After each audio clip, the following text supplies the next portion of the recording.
Now, I know it's not a very jolly exercise, but we have got to the beginning of a new year and we can look back at the last year, at the mortality consequences of the pandemic, see how it compared to previous years and get a sense of kind of where we are. It's a really important exercise.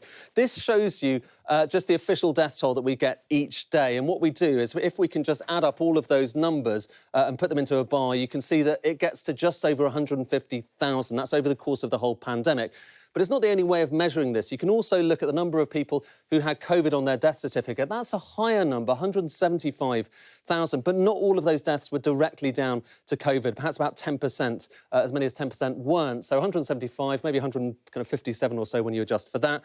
Then you've got excess deaths. Now, this doesn't look at cause of death. It just looks at the total number of deaths from all causes, compares it to the last 5 years, and you get 151,000. So very similar to that official COVID toll. There are some differences we'll look at in a second. But then if you take that number, in order to get a kind of more definitive thing, because bear in mind the population is ageing each year, it's getting bigger, and as that happens, well, you need to adjust for that, otherwise you're going to see that go up and up. So if you adjust for that, you get a slightly lower excess death number. So age-adjusted excess deaths, 120,000. Where do they fall compared with last year, compared with the previous year? Well, let's take those two ones. So the first one, official toll, and 120,000 on the far right, and just kind of split them up by the different years to see when this is happening.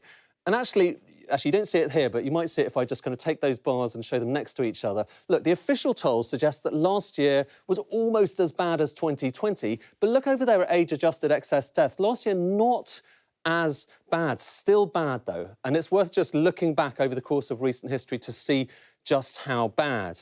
This shows you the same kind of thing. So changes in the levels of mortality, age-adjusted, population-adjusted again, but looking back over a long period, back last 50 years, and you can see, look, there's COVID-19 over there on the far right-hand side, those red bars, and really there's nothing else in this period that comes close. The only other years where you have increases, because look, over this period, things are getting better. People are living longer. Mortality is going down. But you did have severe flu in 2015, not as bad as any of the last couple of years, but nonetheless a deterioration.